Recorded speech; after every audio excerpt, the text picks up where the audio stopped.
యెహెజ్కేలు గ్రంథం. యెహెజ్కేలు గ్రంథం 40వ అధ్యాయం 5-16 వచనాలలో మనము కొంత మేర విన్నాం. 6వ వచనం నుండి 10వ వచనం వరకున్న వచనాలు చదువుకుందాం. అతడు తూర్పు తట్టుననున్న గుమ్మమునకు వచ్చి దాని సోపానముల మీదికెక్కి గుమ్మపు గడపను కొలువగా దాని వెడల్పు అనగా మొదటి గడప వెడల్పు బారన్నర తేలెను. మరియు కావలి గది నిడివియు వెడల్పును బారన్నర, కావలి గదులకు మధ్య 5 మూరల ఎడముండెను. గుమ్మము యొక్క ద్వారపు ప్రక్కకును మందిరమునకును బారన్నర ఎడము, గుమ్మపు ద్వారమునకును మందిరమునకును మధ్య కొలువగా బారన్నర తేలెను. గుమ్మపు ద్వారము కొలువగా అది 8 మూరలై ఉండెను. దాని స్తంభములు 2 మూరలు. అవి గుమ్మపు ద్వార మందిరపు దిక్కుగా చూచుచుండెను. తూర్పు గుమ్మపు ద్వారము యొక్క కావలి గదులు ఇటు 3ను అటు 3ను ఉండెను. 3 గదులకు కొలత ఒకటే, మరియు 2 ప్రక్కలనున్న స్తంభములకు కొలత ఒకటే. చదవబడిన లేఖనం కొరకై చిన్న ప్రార్థన చేద్దాం. ప్రతి ఒక్కరూ ప్రార్థనా పూర్వకంగా దైవ గ్రంథములో నుండి వాస్తవాలు వినాలని మనవి చేస్తాం. జీవాధిపతి అయిన మా దేవ, కనికర సంపన్నుడా, అద్వితీయ సత్యదేవుడా, ఆరాధ్య దైవమా, మీ గణనామానికి స్తోత్రం. చదివిన లేఖన భాగమును దీవించమని, మా అందరితో తేటగా సూటిగా స్పష్టంగా మీరే మాట్లాడి మహిమ పొందుతారని కోరుచు, అల్పులము, అయోగ్యులము, అపాత్రులం అయినా ప్రేమించి మా పక్షంగా చేసిన మేళ్లన్నింటిని బట్టి స్తుతించుచు కొనియాడుచు మా ప్రభువు రక్షకుడైన యేసు క్రీస్తు నామమున వేడుచు ఉన్నాము తండ్రి. ఆమేన్. ప్రభునందు ప్రియులారా, దేవుని మహాకృపను బట్టి దేవుడు మనలను ప్రేమించిచ్చిన ఈ చక్కని సమయములో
ఆ కొలకర్ర 7 మూరలు ప్రాకారమును గూర్చిన సంగతులు విన్నాం. కొలకర్రను గూర్చిన సంగతి కూడా మనం విన్నాం. 6 మూరల కొలకర్ర, ప్రతి మూర మూరెడు పెత్తెడు నిడివి గలదిగా చూస్తాం. కొలకర్ర 7 మూరలు, 7 సంపూర్ణతకు సూచనగా మనము ఎలాగున దేవునిలో నిలిచి ఎదగాలో, సంపూర్ణులముగా కావాలనో ఆ విషయాలు మనము తేటగా చూశాం.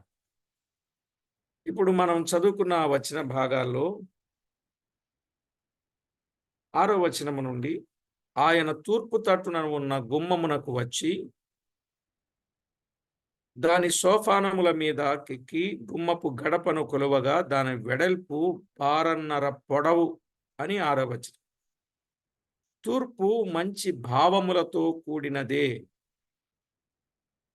అందుకే ఇప్పటికీ ప్రతిదీ తూర్పుగా ప్రయాణం చేయాలని అనుకుంటారు. ఎందుకంటే తూర్పు మంచిది అన్నట్టు. తూర్పు గుమ్మముల వద్ద దేవుని ప్రభావము దానిలో నుండి పుట్టిన ధ్వని విస్తార జలముల ధ్వని వలె వినబడెను. ఆయన ప్రకాశము చేత భూమి ప్రజ్వరిల్లెను అనే మాట మనము గమనిస్తాం. యెహెజ్కేలు గ్రంథం 43వ అధ్యాయం 1 నుంచి 3 వచనాలు.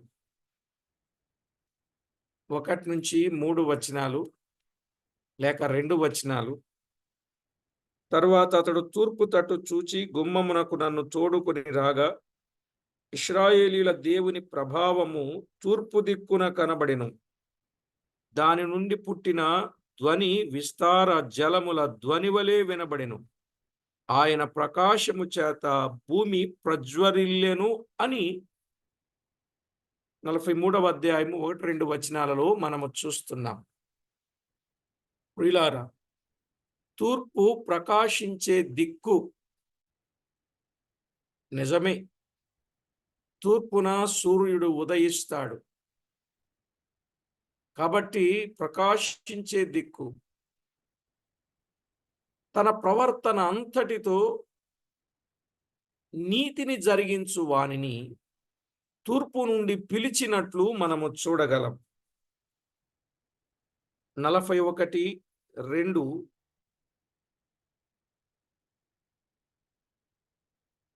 తూర్పు నుండి ఆయన పిలిచినట్లు మనము చూస్తాం. యెషయా గ్రంథం 41వ అధ్యాయం 2వ వచనములో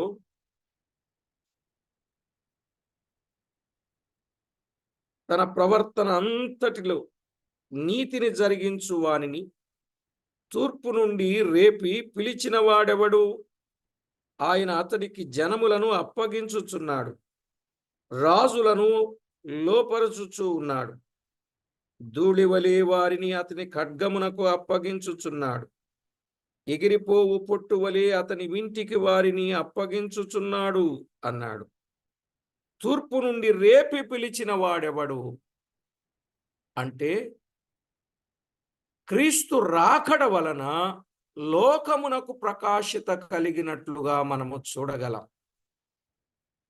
అదే యోహాను సువార్త 8:12లో నన్ను వెంబడించువాడు జీవపు వెలుగు కలిగి ఉంటాడనే వచనం ఆ భాగంలో చూస్తాం. ఈ మందిరమునకు 2 ప్రాకారములు ఉన్నట్లు మనము గమనిస్తాం. 6 గుమ్మములు ఉన్నట్లు మనము చూస్తాం. ఎన్ని ప్రాకారాలు ఉన్నాయి? 2 ప్రాకారాలు, 6 గుమ్మములు ఉన్నాయి. మందిరముతో కలుపుకొని ముఖ్యముగా 7 గుమ్మములు కనబడుచు ఉన్నవి. మందిరముతో కలుపుకొని ముఖ్యమైనవి 7 గుమ్మములు. వాటి వివరాలు మనము ముందు పాఠాలలో చూద్దాం. అయితే యెషయా గ్రంథం 60వ అధ్యాయం 18వ వచనములో రక్షణయే నీకు ప్రాకారము అని, ప్రఖ్యాతే నీకు గుమ్మములని మీరు చెప్పుకొందురు అన్నాడు. ప్రాకారాలు 2 ఉన్నాయి, గుమ్మాలు 7 ఉన్నాయి. ఈ ప్రాకారము అనగా, ఈ గుమ్మము అనగా మనకు చెప్పే సందేశం ఏమిటంటే 18 ఇక నీ దేశమున బలత్కారమను మాట వినబడదు, నీ సరిహద్దులలో పాడు అను మాట గాని నాశనము అను మాట గాని వినబడదు. రక్షణయే నీకు ప్రాకారములనియు, ప్రఖ్యాతియే నీకు గుమ్మములనియు, నీ గుమ్మములనియు నీవు చెప్పుకొందువు.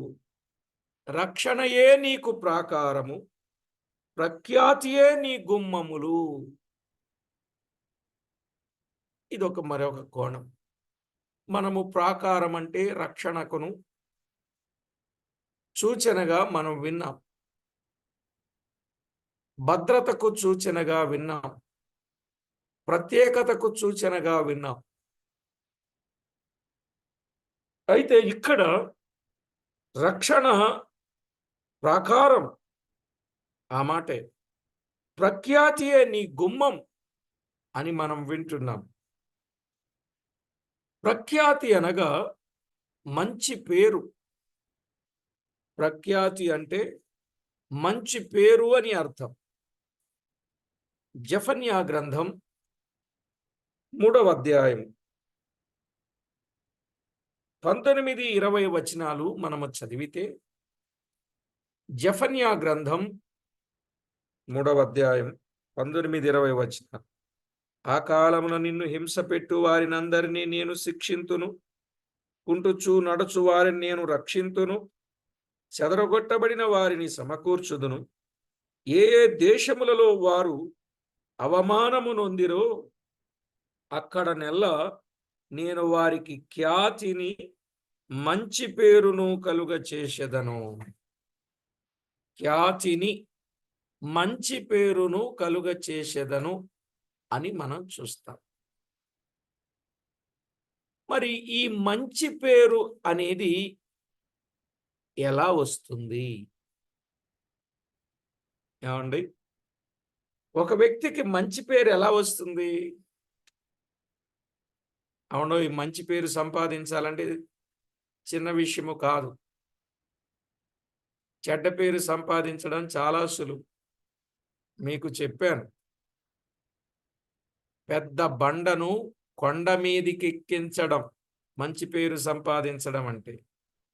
చెడ్డ పేరు సంపాదించడం అంటే కొండ మీద ఉన్న బండను కిందకు నెట్టడం కదా. నిజంగా మంచి పేరు సంపాదించడానికి ఎంత ప్రయాసం పెట్టుకోండి. అయితే బైబిల్ ఏం చెప్తుంది? సామెతల గ్రంథం. ఒక వ్యక్తి మంచి పేరు సంపాదించాలి అనంటే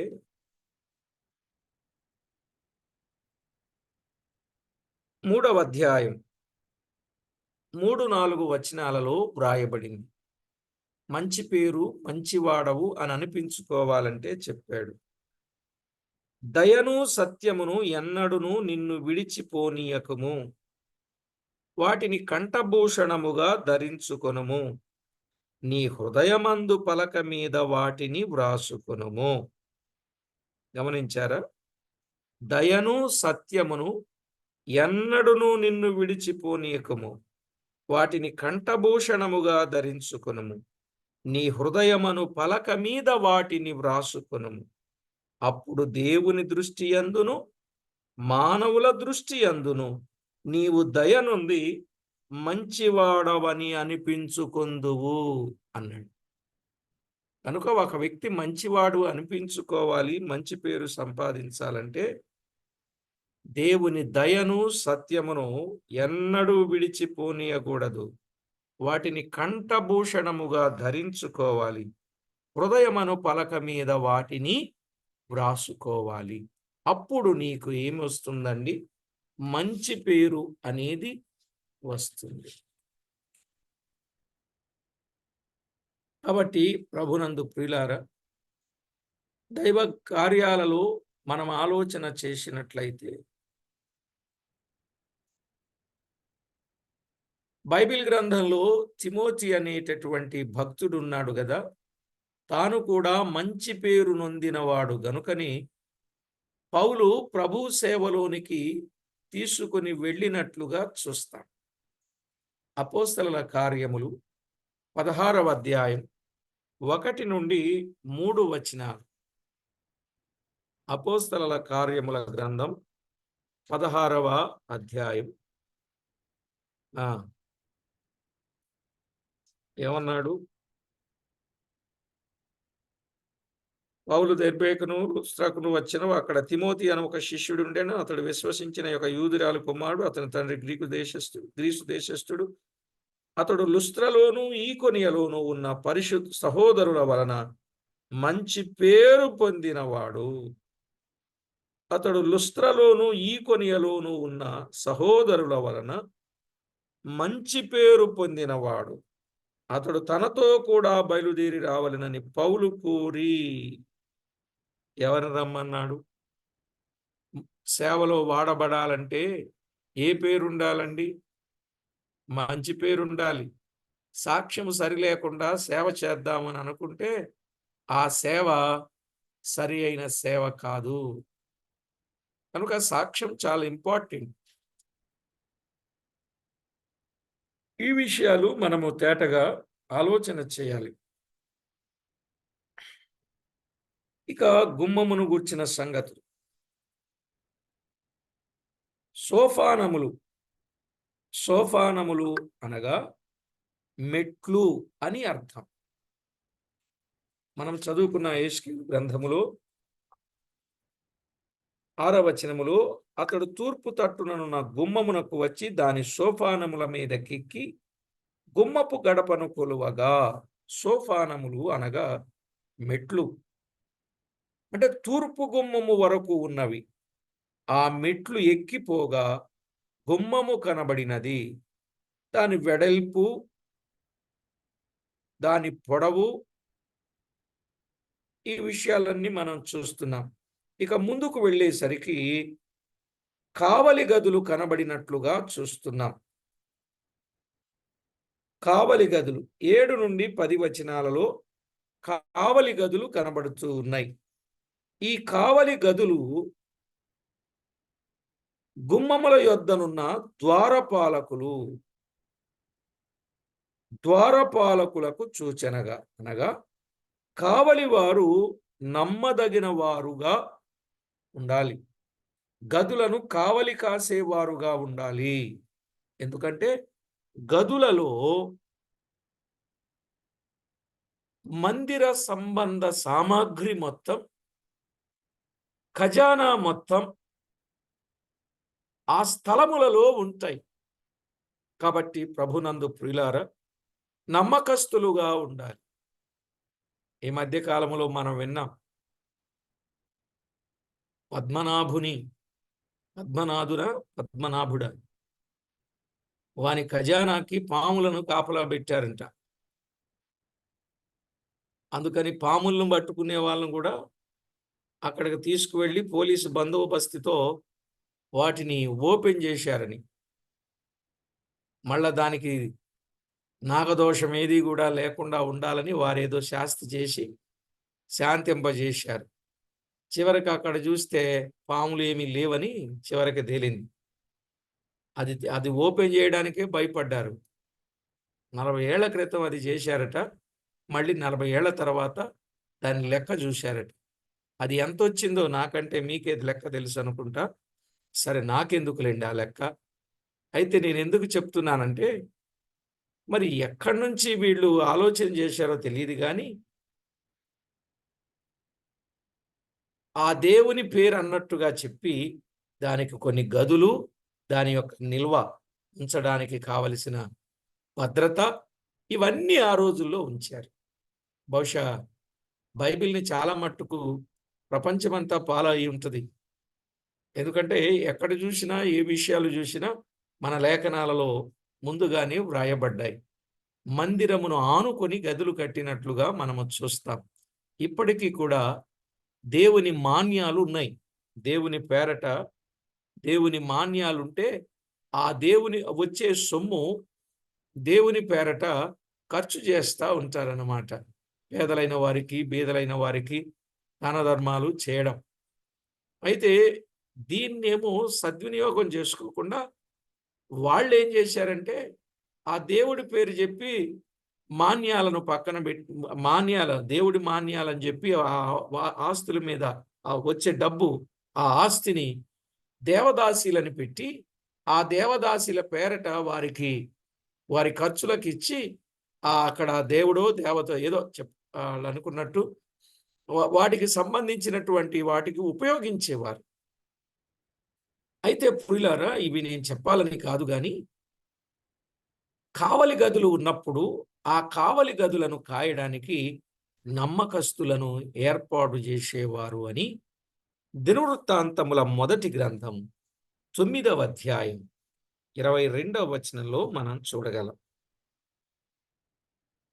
9వ అధ్యాయం 22వ వచనం. గుమ్మముల యొద్ద ద్వారపాలకులుగా ఏర్పడిన వీరందరూ 212 అంటే 12 మంది, 212 మంది. వీరు తమ గ్రామముల వరుసను తమ వంశావళి చొప్పున సరిచూడబడిరి. వీరు నమ్మదగిన వారని దావీదును దీర్ఘదర్శియగు సమూయేలును వీరిని నియమించిరి.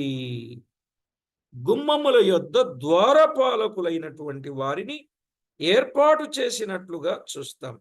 ఈ ద్వారముల దగ్గర కావలి కాయువారు ఎవరట? నమ్మదగిన వారు. అందువల్ల దావీదు గాని ప్రవక్తలు, దీర్ఘదర్శులంటే వారు వీరిని నియమించినట్లుగా చూస్తున్నాం. దీర్ఘదర్శియగు సమూయేలు నియమించినట్లుగా మనము చూస్తున్నాం. కాబట్టి ప్రియులారా, ద్వారపాలకులు నమ్మకస్తులై ఉండాలి. ద్వారపాలకులు నమ్మకస్తులుగా ఉండాలి అనే సత్యాన్ని మనము చూస్తున్నాం. నెహెమ్యా గ్రంథం 7వ అధ్యాయం, నెహెమ్యా గ్రంథం 7వ అధ్యాయం 2వ వచనంలో కావలివారు, ద్వారపాలకులు, గదులకు కావలివారు కదా, 3 కావలి గదులు, మొత్తం 6 ఉన్నట్లుగా చూస్తున్నాం. ఆ కావలి గదులకు ఎవరున్నారు?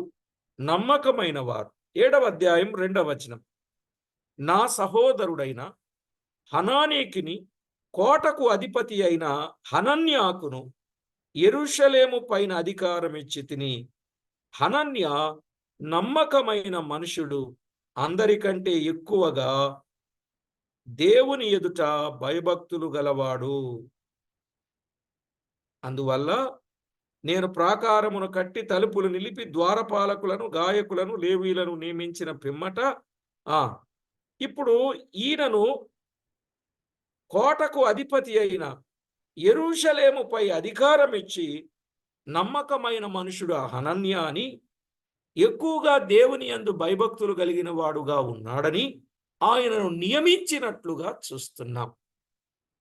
ఏమండి, సంఘములో పని చేయడానికి ఎవరు కావాలి? ఎవరు పడితే వాళ్ళు కాదండి. ఎలా పడితే అలా ఉన్నవాళ్ళు సంఘంలో పని చేయడానికి కుదరదు. సంఘములో పని చేయాలంటే వారు నమ్మకమైన వారై ఉండాలి. తిమోతికి రాసిన 2వ పత్రిక 2వ అధ్యాయం 2వ వచనాన్ని చెప్పాడు. తిమోతికి రాసిన 2వ పత్రిక 2వ అధ్యాయం 2వ వచనం. నీవు అనేక సాక్షుల ఎదుట నా వలన వినిన సంగతులను ఇతరులకు బోధించుటకు సామర్థ్యము గల నమ్మకమైన మనుషులకు అప్పగించుము. ఏమండి, అర్థమైందా? ఎవరుండాలి? నా వలన వినిన సంగతులను బోధించుటకు సామర్థ్యము గల నమ్మకమైన మనుషులకు అప్పగించు. సామర్థ్యము గల నమ్మకమైన మనుషులు కలిగి ఉండాలి. దేవుని పని ఏదో, ఆ పదం వాడొచ్చో లేదో తెలియదు కానీ, అల్లాటప్ప అంటారే, విన్నారు ఎప్పుడైనా పదం? అల్లాటప్పగాడు చేయకూడదు, అల్లాటప్పగా చేయకూడదు, అల్లాటప్పగాళ్ళు చేయకూడదు.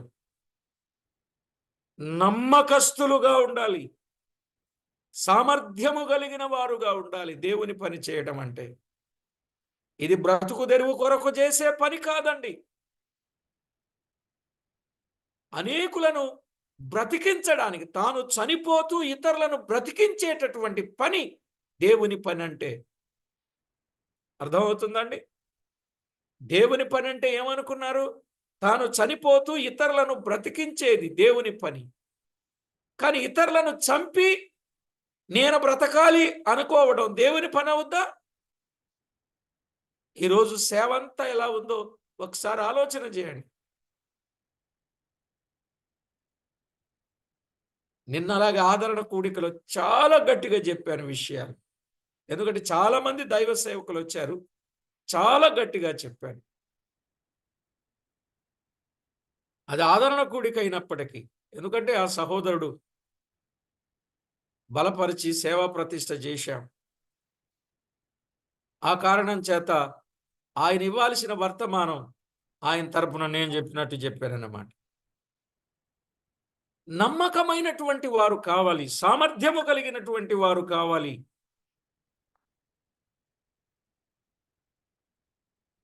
సంఖ్యాకాండం 12వ అధ్యాయం. సంఖ్యాకాండం 12వ అధ్యాయం.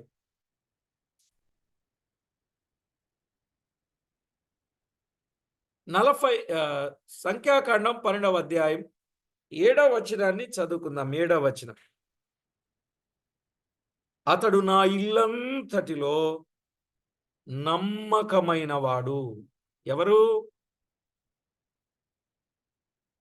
మోషే. నా ఇల్లంతటిలో నమ్మకమైన వాడన్నాడండి. నా ఇల్లు అంతటిలో నమ్మకమైన వాడు మోషే. నమ్మకస్తులున్నారా? ఈనాడు మన జీవితంలో దేవుని సంఘములో నమ్మకస్తులు ఉండాలి.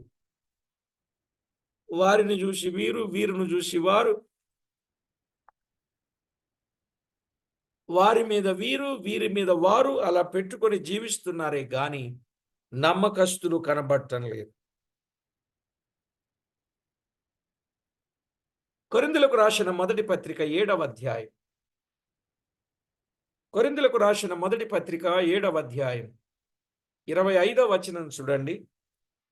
కన్యకల విషయమై ప్రభు యొక్క ఆజ్ఞ నేను పొందలేదు గాని నమ్మకమైన వాడనై ఉండుటకు ప్రభువు వలన కనికరము పొందిన వాడనై నా తాత్పర్యము చెప్పుచున్నాను. ఏమండి, సెల్ఫ్ విట్నెస్ కదండి ఇది.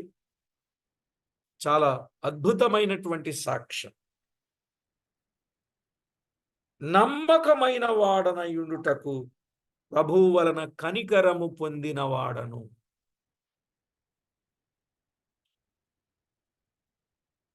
పౌలు తన వ్యక్తిగత అనుభవములో ఎంత చక్కని మాట చెప్తున్నాడో.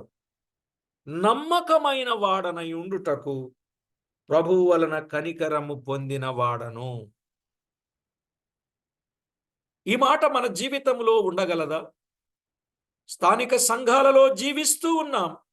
ఏ విషయంలో నమ్మకస్తులండి? దేవుని సన్నిధికి వచ్చే విషయంలో నమ్మకస్తులేనా? ఆరాధించుటలో నమ్మకస్తులేనా? ప్రభువుకి ఇచ్చుటలో నమ్మకస్తులేనా? దేవుని సొమ్ము దేవునికి ఇచ్చుటలో నమ్మకస్తులేనా? అప్పగించిన పని సంపూర్ణంగా నెరవేర్చుటలో నమ్మకస్తులేనా? పరిచర్యలో పాల్గొనుటలో నమ్మకస్తులేనా? బీదలైన వారిని ప్రేమించుటలో నమ్మకస్తులేనా? బలహీనత కలిగిన వారిని బలపరచుటలో నమ్మకస్తులేనా? ఇలా ఒక్కొక్కటిగా ఆలోచన చేస్తే నమ్మకస్తులమా అపనమ్మకస్తులమా? ఆలోచన చేయండి. ప్రాకారమును గూర్చిన సంగతి మనం విన్నాం, కొలకర్రను గూర్చిన సంగతులు మనం విన్నాం. ఇదిగో కావలి గదులు, ద్వారపాలకులను గూర్చిన సంగతులు మనం వింటూ వస్తున్నాం.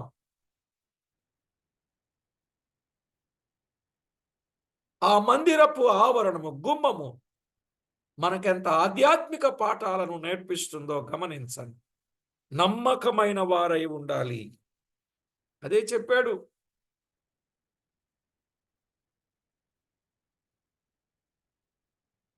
కొరింథీయులకు రాసిన మొదటి పత్రిక 4వ అధ్యాయం 2వ వచనములో ఏమన్నాడండి?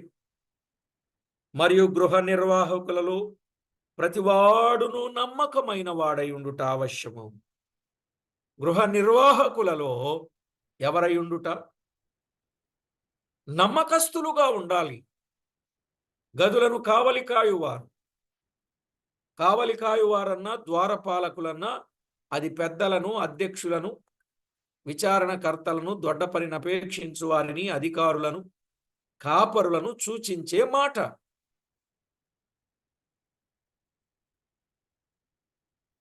నేను నమ్మకస్తుడను, అని పౌలు చెప్పాడు. తన తర్వాత తన సేవలో పాలివాడు జత పనివాడైన తిమోతిని గూర్చి ఏమన్నాడో చూడండి. అదే పత్రిక, కొరింథీయులకు రాసిన మొదటి పత్రిక 4వ అధ్యాయం 17వ వచనం.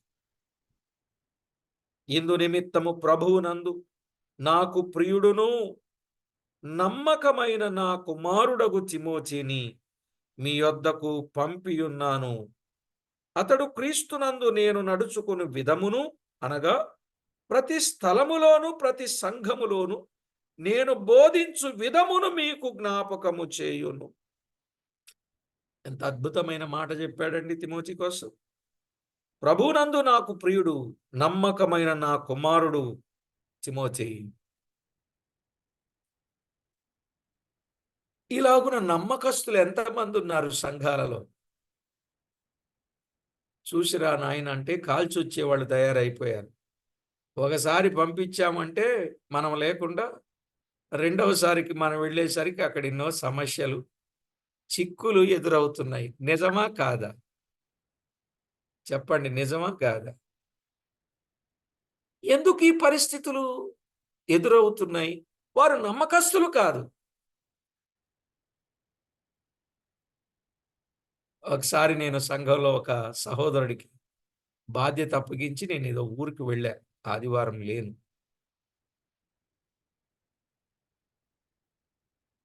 వెళ్ళొచ్చేసరికి ఆ సహోదరుడు ఏం చెప్పాడట, అన్నయ్య గారు ఇలాగ వదిలిపెట్టి వెళ్ళిపోతే ఎలాగా? బయట వెళ్ళిపోతున్నారు ఆయన, అక్కడేమో బాగా ఇస్తారేమో డబ్బులు, అందుకే వెళ్ళిపోతున్నట్టున్నారు, మిమ్మల్ని ఇలా గాలికి వదిలేస్తున్నారు మనల్ని, కాబట్టి మనం అన్నయ్య గారిని గట్టిగా పట్టుకోవాలి అన్నట్టుగా మాట్లాడారు. మీ ఒక్కరి కొరకే కాదు దేవుడు నన్ను పిలిచింది. నేను ఇంకా అనేక స్థలాలకు వెళ్ళాలి, ప్రభు పని చెయ్యాలి. ఇదండి దేవుడు నాకు ఇచ్చిన భారం. నేను లేనప్పుడు ఏం చెప్పాలా? అన్నయ్య గారు ఎంతో భారంతో వెలుపలికి వెళ్ళి ప్రభు పని చేస్తున్నారు, మనం వారి కొరకు ప్రార్థించాలి, భక్తిగా ఉండాలి. వారు వచ్చేసరికి మనం ఇంకా ఆధ్యాత్మికంగా ఎదిగిన వారంగా ఉండాలి. అలా చెప్పాలా? అలా వదిలేసి వెళ్ళిపోతే మనకు మంచిదేనా అని చెప్పాలి. ఇంకా ఉంటాయిలేండి, అన్నీ అక్కడ చెప్తాను మీకు. కానీ కాబట్టి ఇలాంటి వాళ్ళు కూడా సంఘాలలో ఉన్నారు. కానీ పైకి మనం ఉన్నప్పుడు వాక్యం చెప్పమంటే, అన్న మీరున్నప్పుడు మేమేం వాక్యం చెప్తామన్నా, మీరున్నప్పుడు చెప్తామా? నా ఉద్దేశం ఏంటంటే, నేనున్నప్పుడు చెప్పండయ్యా, ఏదన్నా తప్పుంటే సరి చేసుకోవచ్చు, జాగ్రత్త పడొచ్చు, అది నేను ఎత్తి చెప్తాను, మీకు దిద్దుతాను. మళ్ళా మీరు ఎప్పుడైనా బయటికి వెళ్ళారంటే మళ్ళా అక్కడ ఇబ్బంది పడిపోతారు. తప్పు చెప్తే పలానా వాళ్ళ సంఘం నుంచి వచ్చారని చెప్పి రేపు నాకు ఆ మాట వచ్చుద్ది. నేనున్నప్పుడు చెప్పండి అంటే, అన్న మీరున్నప్పుడు మీ ముందు చెప్పడం భయమన్నా, భయమన్నా అంటారు. నేను వెళ్ళిన తర్వాతేమో ఇలాంటివి చెప్తారు. కరెక్టేనా? ప్రియులారా, సరే విడిచిపెట్టండి. కనుక నమ్మకస్తులైనటువంటి వారు కావాలి. లూకా సువార్తలో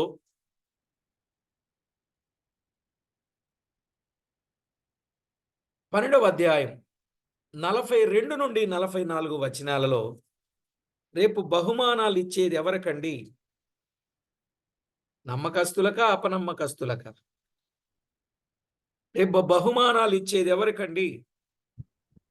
దేవుడు ఎవరికి బహుమానాలు ఇవ్వబోతున్నాడు? నమ్మకమైన అంతే, నమ్మకస్తులకే.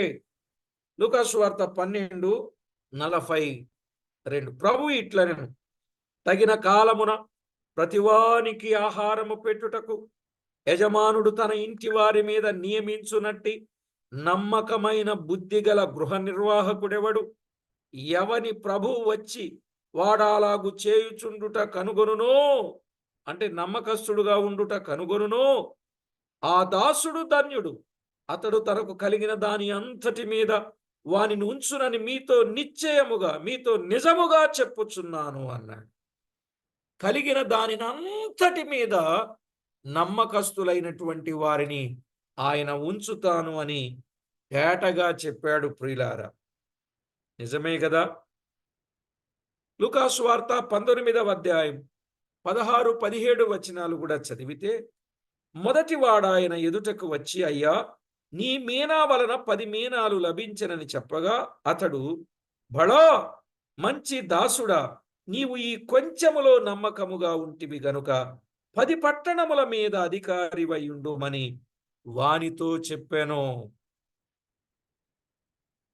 దేవుడు వారి వారి స్థితిని బట్టి ఇచ్చి వెళ్ళాడు కదా. ఒకరికి 1 ఇస్తే, ఒకరికి 2 ఇస్తే, 5 ఇస్తే, 10 ఇస్తే, 2 కలిగిన వాడు 4 సంపాదిస్తే, 4 గలవాడు 5, 5 గలవాడు 5, 10 గలవాడు 20 అలా సంపాదిస్తే, 1 గలవాడు సంపాదించలే. వాడు రుమాలున మూటగట్టి భూమిలో దాచిపెట్టాడు. దేవుడు ఎందుకు ఇచ్చాడో అనేది మనకు అర్థం కాదు. ఈవేళ దేవుడు మీకు కూడా వరాలు ఇచ్చాడు. వరం లేకుండా ఏ వ్యక్తిని దేవుడు సంఘంలో ఉంచలేదు. ఆ వరమేంటో మీరు గుర్తించి దానిని వాడకపోతే మీకేమీ ఫలితం, బహుమానం రాదు అనే విషయాన్ని గమనించండి. ఏ కత్తైనా వాడకపోతే అది తుప్పు పట్టుద్ది. వాడుతూ ఉంటే షార్ప్గా తయారవుతుంది. అవునా కాదండి? కనుక దేవుడిచ్చిన వరాలను దేవుని కొరకు ఉపయోగించండి. మీకే వరం ఇచ్చాడో నాకు తెలియదు. పాటలు పాడే వరమా, ప్రార్థించే వరమా, ప్రసంగించే వరమా, పరిచర్య చేసే వరమా, పెట్టుబడి పెట్టే వరమా, సేవ కొరకు పెట్టుబడి పెట్టే వరమా, సేవకు ప్రోత్సహించే వరమా, పిలుచుకొచ్చే వరమా, అక్కడక్కడ జరిగే పని కొరకు వెళ్ళి పని పూనుకొని అనేకులను ప్రోగు చేసి దేవుని సేవకులను పిలిపించి వాక్యము చెప్పించే వరమా? ఇలా రకరకాల వరాలు ఉంటాయి సంఘంలోకి వచ్చే ప్రతి వ్యక్తికి. అర్థమవుతుందండి? కనుక ఆ వరాన్ని మనము తేటగా గుర్తించాలి. దేవునికి మహిమకరంగా ప్రభు పని చేయాలి. వరముంటే ఎప్పటికీ అది దాగదండి. ఒక దైవజనుడు చెప్తూ ఒక మంచి విషయం చెప్పాడు. ఈయన పబ్లిక్ స్పీకర్ అన్నమాట. ఎక్కడ చూసిన పెద్ద పెద్ద స్టేజ్ల మీద ప్రసంగాలు చేస్తూ ఉంటాడు. కానీ ఈయన ఏదో ఒక సంఘానికే వెళతాడు, కానీ ఇంకొక సంఘం లేదు. పెద్ద పెద్ద ప్రసంగికుడు, పెద్ద పెద్ద స్టేజ్ల మీద వాక్యం చెప్తా ఉంటాడు. పెద్ద బోధకుడు. ఆయన బోధలు వింటున్న ఆయన భార్య కూడా చాలా చక్కని భక్తిపరురాలు. అయితే ఆ ఇంట్లో పని చేయడానికి వచ్చేటటువంటి ఒక పని మనిషి, ఆ పని మనిషికి ఈ పెద్ద పెద్ద బోధకుడు భార్య ఉంది కదా, ఆమె ఈ పని మనిషికి వాక్యం చెప్పేది. వాక్యం చెప్తుంటే తీర్మానం చేసుకుంది, రక్షించబడింది, భక్తిగా ఉంటుంది. ప్రభు నన్ను రక్షించాడు కాబట్టి నేను కూడా కొంతమందిని ప్రభు దగ్గరకు నడిపించాలని ఆలోచన చేసింది. దాదాపు 30-40 మందిని రక్షణలోనికి నడిపించిందండి. అక్కడ ఒక మీటింగ్ ఏర్పాటు చేసి, అమ్మగారు, అయ్యగారిని కొంచెం వాక్యం చెప్పడానికి రమ్మని చెప్పండి అని అంది. అనంటే ఈ అయ్యగారు ఈయన వాక్యం చెప్పడానికి వెళ్ళాడు ఆ రక్షించబడిన వాళ్ళు.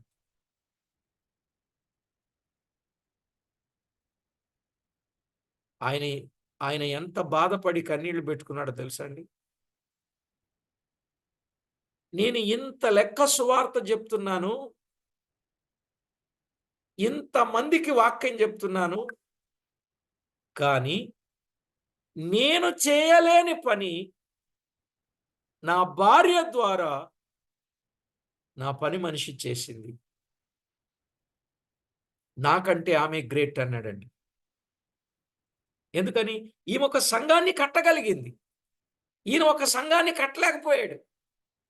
ఎవరు గ్రేట్ చెప్పండి?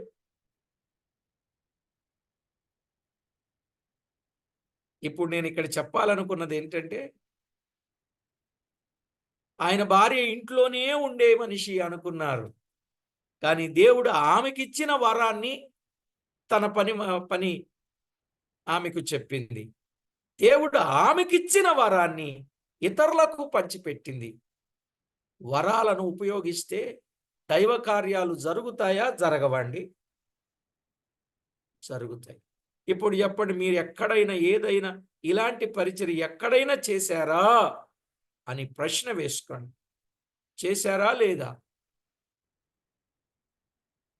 ఒకవేళ చేసుంటే మిమ్ములను కూడా అన్నిటికంటే పైన 10 పట్టణముల మీద అధికారులనుగా దేవుడు నియమించే అవకాశం ఉన్నది.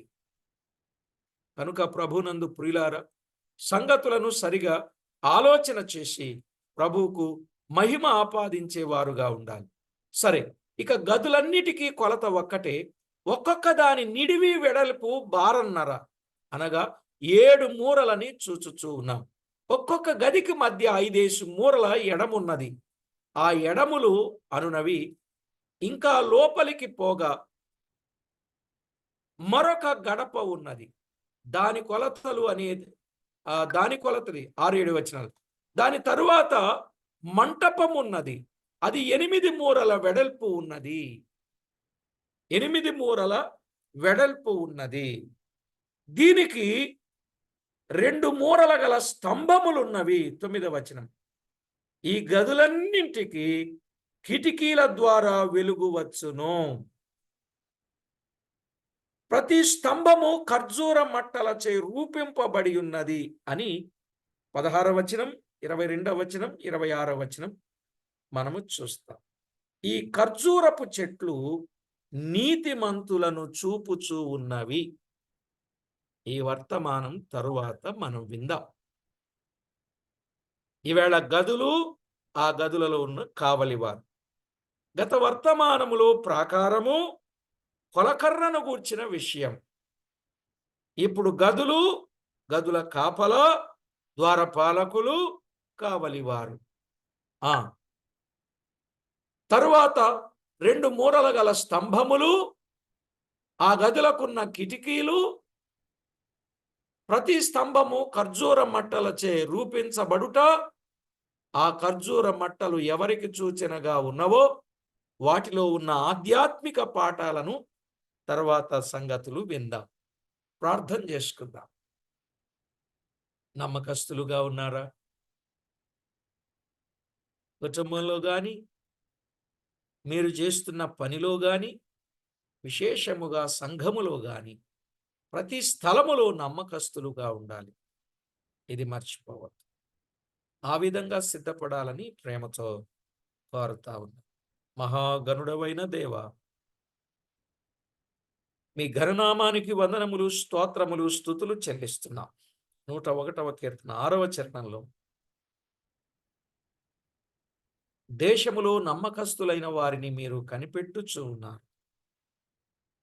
నిర్దోష మార్గమందు నడుచువారు నీకు పరిచారకులగుదరని చెప్పారు.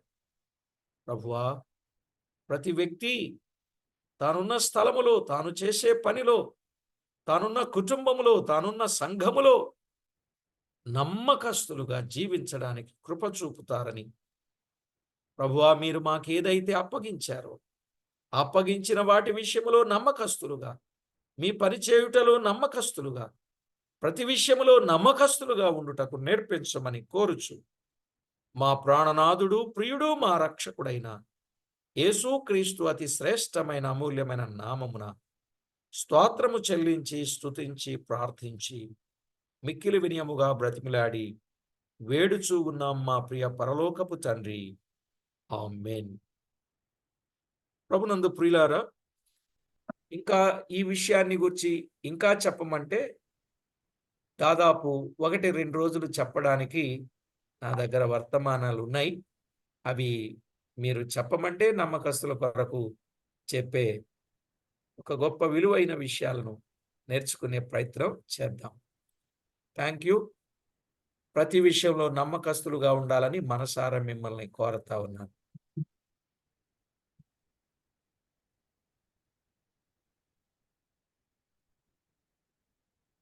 చాలా వందనాలన్నా. నమ్మకస్తులుగా ఉంటే మంచిదన్న రికార్డింగ్ ఆఫ్ చేయండి.